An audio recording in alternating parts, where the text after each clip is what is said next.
Welcome to Heartspeak Podcast, episode 153, Catching the Light. Well, hello there, wherever you are in the world, you are welcome. Thank you for letting me into your lives. And I just want to make a small correction from last podcast on prophecies. I mentioned the younger Dryas as being 12,500 BC, when I meant to say 12,500 years ago, which makes it 10,500 BC. Phew! Now I've made that correction. And that's typical of my Virgo ascendant. So I'm talking about Virgo today because we have a new moon in Virgo, 6th and 7th of September coming up. And some of you may know your own Virgo energy. Like me, you may have an ascendant or a sun or a moon or Mars, or just feel that you have a lot of Virgo in you. And how do you know? Because you notice when a picture is not straight on a wall. Okay, put your hand up if that's you. Certainly me. Knowing a picture is not straight, or maybe I move the cushions on my chairs just to make them look very beautiful. And that may annoy other people. But the fact of the matter is, with my Virgo ascendant, I always feel better when things are aligned, when things are beautiful. And we often are seen as perfectionists, and therefore, as I say, a little bit of a pain in the neck. But what I always want to say is, no, it's not that I care about the picture not being straight. It's more that I know what perfection is. And that my sense of balance is far greater when everything is in its perfect state. There we are. Now I've retranslated the way of looking at perfectionism. But the fact of the matter is, this is what this new moon is showing. It's showing us that we know when something's not quite right. And we know what will need to happen to bring it into the balance, the peacefulness, the harmony. And that sense of knowingness is what Virgo's about. And that knowingness isn't in the head, is it? Well, even though Virgo has a tendency to overthink everything, yes, we do. Overanalyze everything, yes, we do. It's often initially a body sense, an inner knowing. And even if you don't think you've got Virgo in your chart, if you know that inner knowing, then you probably are knowing what I'm talking about. Because it's a sense of my energy just needing to be realigned, or me finding my environment just needing to change a little bit so I can feel in balance. We're often described as wanting clean toilets and clean sinks, and yet I put my hands up to that as well. But it's not because I have a problem with bacteria or infections. It's just, again, it's a sense of balance. And I used to be told off by my mother because I would make judgments too quickly. She'd say, oh, you shouldn't judge people on the first feeling you get of them. And being a good daughter, an obedient daughter, I listened to her, and I gave people a second chance and a third chance and a fourth chance. And on the sixth chance, my intuition said, no, actually, you were right on the first chance. Ever had that? Because I knew. And it wasn't a judgment, it was a knowing. It was a knowing that being around this person or being around this environment, was I able to find my own balance there? And over the years, obviously growing up and no longer being a child, I've been able to find a balance even around energies that are not in harmony with me. Not judging them, just choosing how I can be around those energies without them disturbing my own equilibrium. Some of you might say, well, that sounds very judgmental. No, it's no different from choosing certain foods I want to eat, or wanting to be around certain colors, or wanting to be around certain shapes. I don't think that that's a judgment. It's why wouldn't I resonate with those things that bring me harmony and nurturing? So the lowest level of Virgo is criticism, judgment. And, I'm not going to say that doesn't happen to me. But the highest level is compassion, And compassion is not, oh, I'm going to just love you whoever you are, but we're going to find a space, a compassion. We're going to work together to find that space where we can both be ourselves and live in harmony. And that's what love is. Sometimes that space needs to be a very big space. Sometimes that space doesn't need to be big. Sometimes we just need to be honest in that space of compassion, don't we? Just to say, I appreciate you, I appreciate your opinions and your way of being, but it's not the space I wish to be in. That's compassion. So Virgo at this time is not about judgment.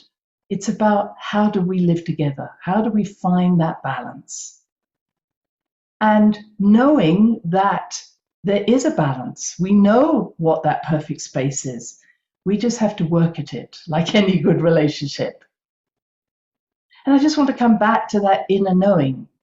I think the best example of that Virgo energy, when Virgo, as you may see if you've ever seen a chart, is this M with a curly bit on it. And to me, that curly bit is very much a feminine energy.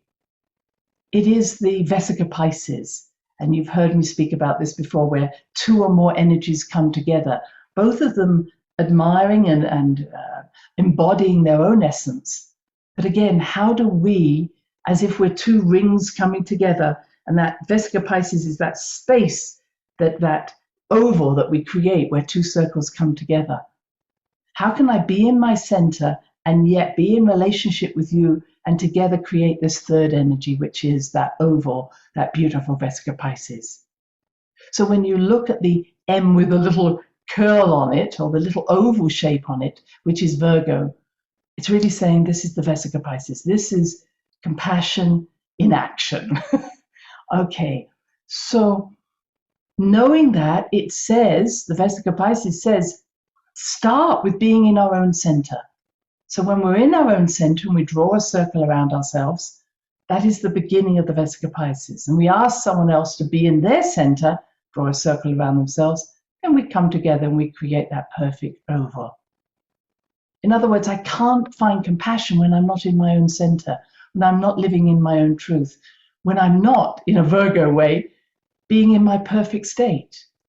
Perfect is not the way we like to see it, perfection, I've reached a goal. Perfect state is being in that state where everything is flowing in harmony. Every part of me is connected.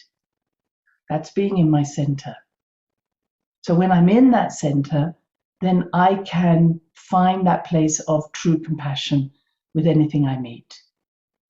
So coming back to that, what is the best example of this Virgo energy is Athena. And some of you may know the mythology of Athena. And some people would always describe her as being armored with a sword and choosing, whether we go to war. But that wasn't who Athena was. Athena is actually called Pallas Athena. And she is a much older goddess than the time of the Greeks and the Romans. She's a very ancient goddess, and her inner knowing is her energy, the wisdom. She often has an owl. She has this symbolism of wisdom, knowledge, knowing. Pallas Athena was often chosen to be the one that could actually make decisions not based on personal needs. She could be detached enough to make honest decisions. And so her wisdom came from her body. And I know that some of you say, I don't listen to my body. Well, I suggest you start listening to your body. Because I have to say your body is far more objective and detached than our mind can be. And honestly, when we, as Virgo, anybody who's got Virgo energy starts thinking, we're out of our body, we're out of our mind.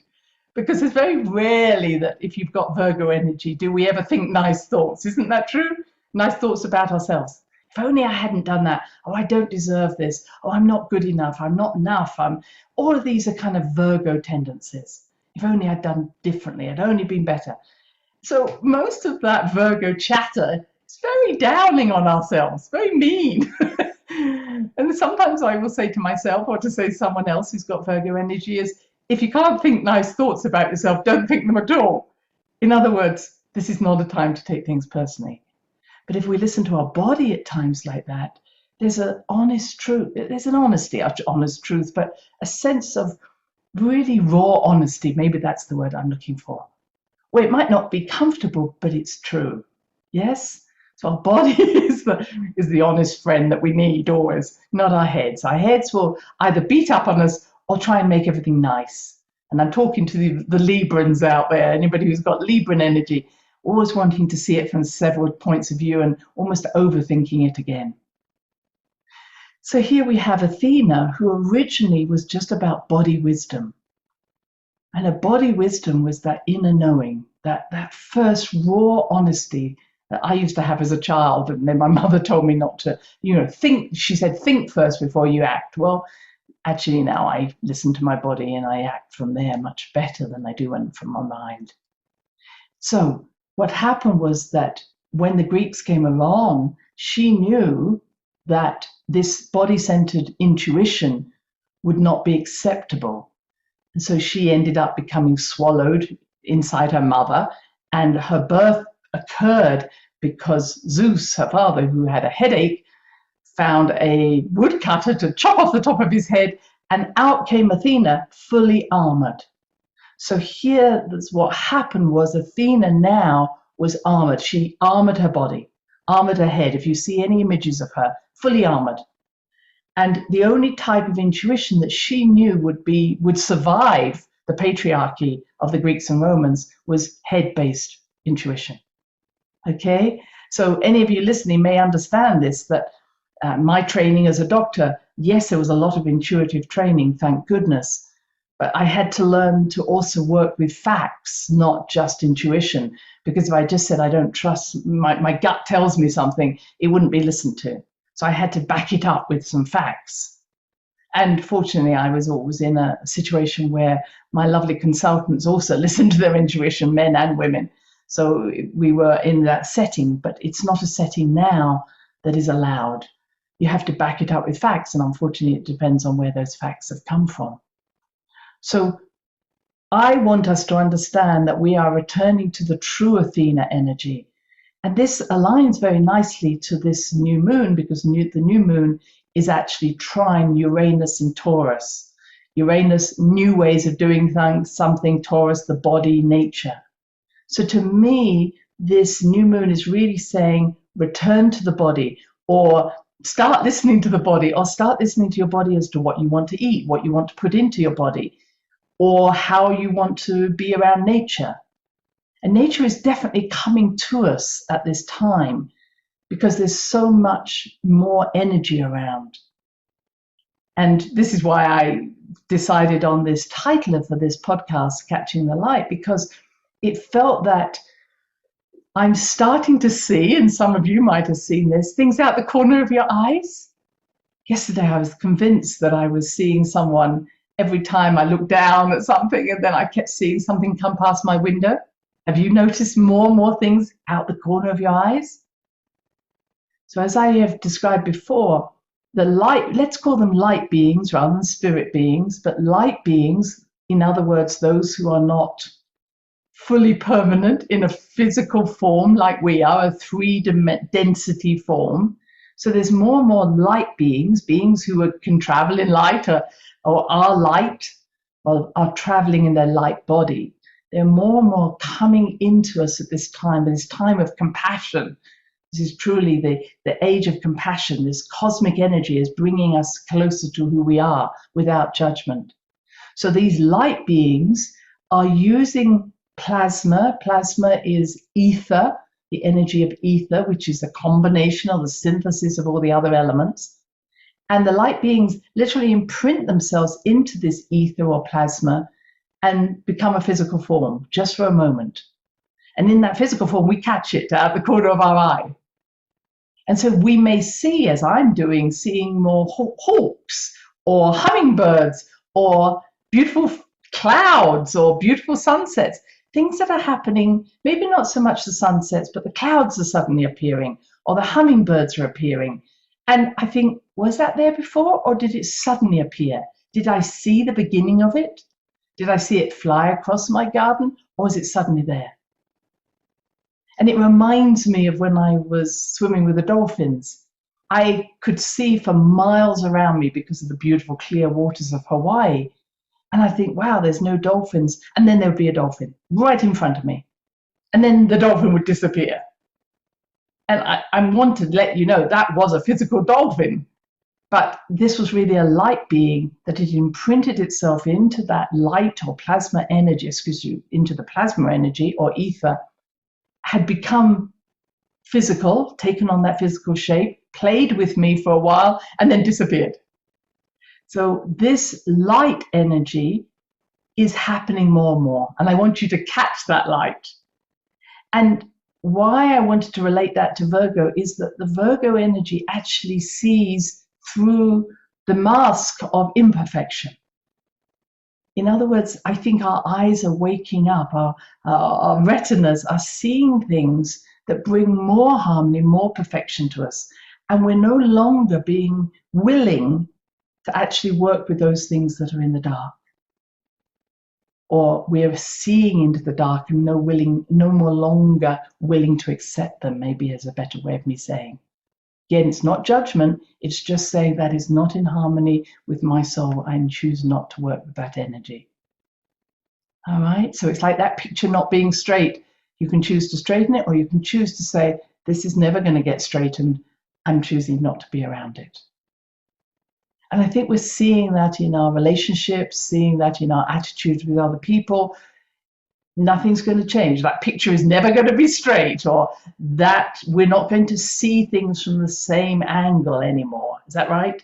There's even if I'm asking you to straighten your thinking, but I don't think you will, and I don't think I can actually see things from your point of view anymore. I can't work with a perception that is not in harmony with me anymore. That's what I'm speaking about. So things are changing. And I really remembered and have always known that the highest levels of healing are light, sound, and sacred geometry. And we are seeing much more of that.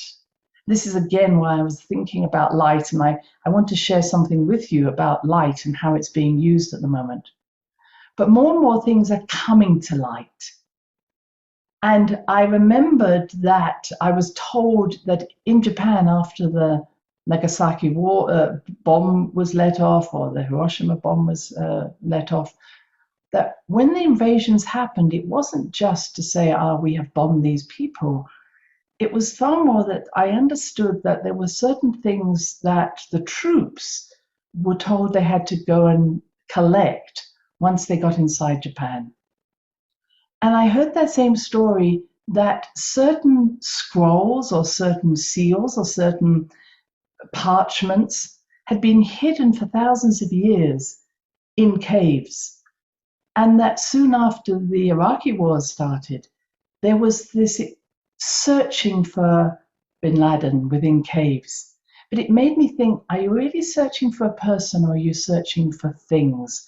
Are you searching for very old texts that either teach us about who we are, or maybe even be texts about how we can create, invent things, mechanical or engineering equipment based on ET technology? And I think that if you look at where we have invaded, last time or a couple of times ago, I talked about how there was a great interest in special minerals, trait minerals, gold, silver, copper. But I think there's also a great interest in finding the secrets of humanity, finding the secrets of who we are. And not just, I'm a star being, although I think that's a pretty big message. I think it's also got about there are wisdoms and technologies and connection to the stars that are far beyond what my little mind can think of today.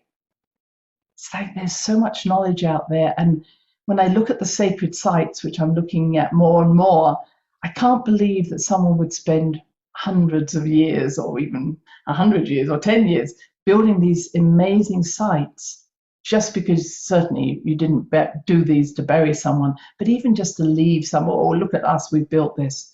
These sites were built with specific technology, sound technology, geometry, ability to understand the earth energies. I think that's the future for us, is how we bring together the light, the sound, the geometry, the understanding of what this means to have sustainable energy, true sustainable energy. But it's part of our mythology and our technology that's coming. So that's come to light.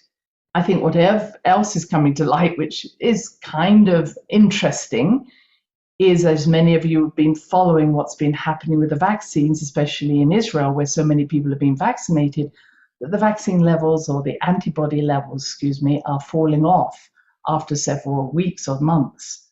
And now there is a need to give people boosters to keep those antibody levels up. Sadly, they're now saying that if you have low antibody levels in Israel and you've only had 2 jabs, until you have that 3rd jab, you will not be given the safety pass. So in other words, people who have had 2 jabs are now being seen as unvaccinated. They now need the 3rd jab. I can see this happening more and more. I also know that people who have had natural immunity, which nobody's talking about and nobody's interested in, which is probably 50% of the population, actually are carrying an immunity that is much longer, antibodies last much longer, and the T-cell immunity is much stronger. And we want to hear more about T-cell immunity and what is really happening where we hear that the cases are increasing. Again, I don't want to go too far down there, but I feel we need to bring this to the light. I want to understand. I want to understand what is considered immunity. And I do know what that is from a medical point of view, but I want to see that from other people's point of view. We all want the best immunity that we can have.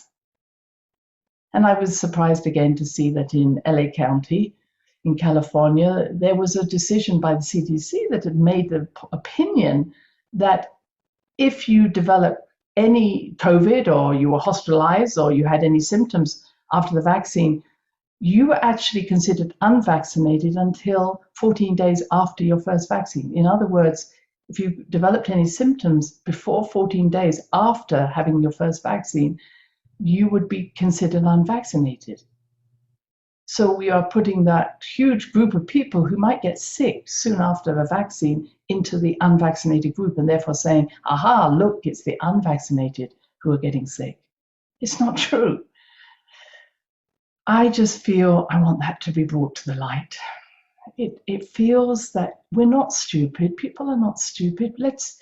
If everything is so cut and dry, or I should say clear and safe, why do we have to play around with numbers? I don't understand that. For me as a doctor, and I still consider myself a doctor, most important thing is, what can I do to help this person? Not to help statistics, not to help someone else's funding of their project. Let's be clear. The most important thing is, how do I help the person in front of me? And as we all know, the Hippocratic Oath says, first do no harm. That's got to be the oath in which we take, and the oath in which I swore to. I would always say to myself, whatever happened, I would do the very best in the moment, but I would stand by my oath. First do no harm. And that's what I believe in. And so my final piece here is very much about a new way of looking or using light. And some of you may have come across this. I have been very interested in light and color for a long time. I've done a lot of color therapy. And I understood that, first of all, back in the Egyptian times, people would be treated by color, by the sun coming through the stained glass window, and on a particular ray of light, so it might be red, I would wheel my patient in if they needed more red to their body to bring healing. And then as the sun moved, it would come over orange, and I'd wheel my patient in who needed more orange. I mean, we know that color therapy is being used. Phototherapy has been used for babies who have jaundice. We know blue light works for babies with jaundice. And recently we've been using far more color therapy in areas where we could put a light sensitive protein, an opsin, into the body and then shine light on that area, and that would then change that cell that was under the light. But we'd already placed something in the body that was so light sensitive that it would actually react with the light. And these are called opsins or luminopsins. And so this idea of using color or light to heal has been around for some time. But back in, I think it was 2013, 2016, the whole idea of optogenetics came into alignment. So it wasn't just that we could put something in that was light sensitive and then shine a light on it and healing would happen.